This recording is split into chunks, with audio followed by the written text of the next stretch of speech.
ప్రభువు అయిన యేసుక్రీస్తునందు మీ అందరికీ శుభములు. 3వ అధ్యాయం 31వ వచనము.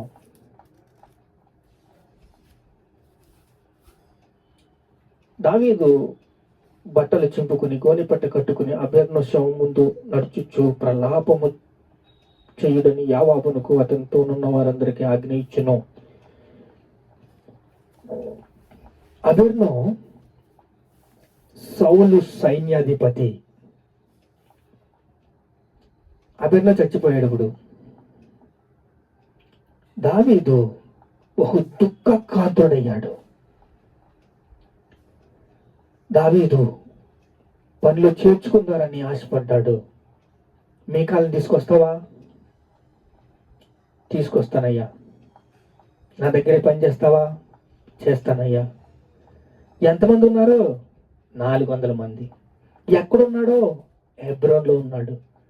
దావీదు మనస్సు వినయగల మనస్సు, వినయము గల మనస్సు, దేవుని మనస్సు దావీదుకుంది. క్రీస్తుని మనస్సు నేను కలిగి ఉన్నాను, నన్ను పోలి నడుచుకోండి అని పౌలు చెప్తున్నాడు. నేను యేసుక్రీస్తును పోలి నడుచుకుంటున్నాను, నన్ను పోలి మీరు నడుచుకోండి. మాదిరికరమైన జీవితం చూడండి. ఇక్కడ అబేర్ను చచ్చిపోయాడు. ఎవరు చంపేశారు? దావీదు దగ్గర, మహారాజు దగ్గర మాట తీసుకున్నాడు. మహారాజు దగ్గర మాట తీసుకుని మీకాలు తీసుకొస్తానని మాట ఇచ్చాడు. సరే వెళ్తున్నాడు. అంత దూరం వెళ్తుంటే పోయి నేను మహారాజు గారు దావీదు గారు పిలుస్తారు. ఎందుకు దావీదు గారు పిలుస్తారు? అసలు నేను తప్పు మాట్లాడేనా? అసలు ఈ అబేర్ను ఎవరో తెలుసా? సౌలునికి బంధువులైన సైన్యాధిపతి కింద పని వాడి కిందే చూడు. అబేర్ను సౌలుతో బంధువుతాడు. సౌలు కూడా ఎప్పుడు కూడా అబేర్ను అంతగా కోప్పడినట్టు చూడలేదు. అసలు దగ్గర ఉండకపోయినా సరే దావీదైనా కోప్పడ్డాడు. కానీ అబేర్నో, నువ్వు రాజునికి కాపలా కాస్తలేదు అని ఒక అరణ్యంలో, పారు అరణ్యంలో చూస్తాం. కానీ ఇక్కడ దావీదు దగ్గర కోప్పడ్డాడు, కానీ సౌలు ఎప్పుడు కోప్పడలేదు. అలాగే సౌలు చనిపోయాడు. వాళ్ళు కుటుంబం నీరుచెల్లిపోతుంది. అప్పుడు అబేర్ను చంపేశాడు. ఎవరు? యావాబు. దావీదుకి వినయగల మనస్సు, ఏమి చేయలేడు, ఓపిక ఉండదు. వినయగల మనస్సు వాడికి ఓపిక ఉండదు. కనులు ఎత్తడానికి కూడా, కనులు ఎత్తి చూడడానికి కూడా ఓపిక ఉండదు. ఎందుకంటే వినయ మనస్సు గల వారు చాలా ఓపిక ఉండదు, బలం ఉండదు, ఏముండదు. కానీ యావాబు ఎందుకు చంపాడు? యావాబులో కోపం, ద్వేషం, అహం, అసూయ ఉంది. ఈ అహం, అసూయ ఏం చేస్తుంది చూడండి. ఈ మనుషులు నాకంటే బలము గలవారు, అతడు జరిగించిన దుష్క్రియను బట్టి యెహోవా కీడు చేసిన వారికి ప్రతి కీడు చెయ్యునుగాక. ప్రార్థన చేస్తున్నాడు. ఎవరో? దావీదు. నాకంటే షేయూరు కుమారులు నాకంటే బలవంతులుగా ఉన్నారు. చూడండి, కోపానికి, ద్వేషానికి, అహానికి, అసూయకి ఎప్పుడైతే మీరు బలమిస్తారో అవి మిమ్మల్ని పెత్తనం చేస్తాయి. ఆ పెత్తనము ఎక్కడి దాకా తీసుకెళ్ళిపోతుందంటే, ఇక్కడ యావాబు బహు బలవంతుడైపోయాడు. యావాబు ఎలా బలవంతుడయ్యాడు? షేయూరు కుమారు నాకంటే బలవంతులు. షేయూరు కుమారులు ఎవరు? యావాబే. దావీదు దగ్గర ఓపిక లేదు, కానీ పవర్స్ ఎక్కడి నుంచి వస్తుంది? యావాబు దగ్గర నుంచి వస్తుంది. దావీదుకి బలం లేదు. దేవుడి దగ్గర, దేవుడి సన్నిధిలో ఉండేవాడిదే దావీదు. చెప్తాడు, చేస్తలేదు.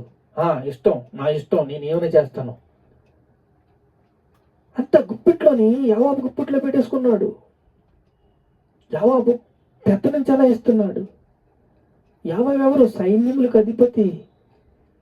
కానీ గర్వం, కోపం, ద్వేషం మీలో నరనరాల్లో ఇప్పుడు ఉన్న సమాజంలో మీలో ఎవరికైనా గర్వానికి సోటిస్తే, కోపానికి సోటిస్తే, అహానికి సోటిస్తే, అసూయకి సోటిస్తే ఇదే పతనం జరుగుతుంది. కానీ దావీదు ఏమంటున్నాడు తెలుసా? యెహోవా, యేసయ్యా, కీడు చేసిన వారికి ప్రతి కీడు చెయ్యును గాక. నీచుడొకడు చచ్చినట్లు నీవు చావతగినా, నీచుడొకడు చచ్చినట్లు. ఎవరిని? అబెర్నో శవం చుట్టూ తిప్పుతున్నాడు. ఎవరిని? యావాబుని తిప్పుతున్నాడు. కోపాన్ని, ద్వేషాన్ని, ఆహాన్ని దగ్గరుండి రౌండప్ చేస్తున్నాడు. అబెర్నో, నీచుడొకడు చచ్చినట్లు నువ్వు చావతగినా, నీ చేతులు కట్లు లేకుండాను, నీ కాళ్లకు సంఖ్యలు వేయబడకుండాను, దోషకారి ఎదుట ఒకడు పడి చచ్చినట్లు నువ్వు పడితివే.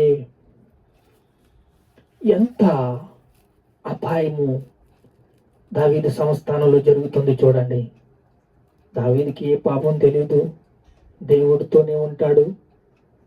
కానీ దావీదు సంస్థానంలో కోపం, ద్వేషం, మోహం, అసూయ రాజ్యమేలుతున్నాయి. కోపం, ద్వేషం, అహం, అసూయకి ఎప్పుడైతే చోటిస్తారో వాటిని కంట్రోల్ చేయటం మీ వల్ల కాదు. మీ నరాల్లోనే అతుక్కుపోయి ఉంటుంది. అలాంటి వాళ్ళు ఉన్నారు. కోపంని ప్రదర్శించే వాళ్ళు ఒకరోజు ఒకలాగా,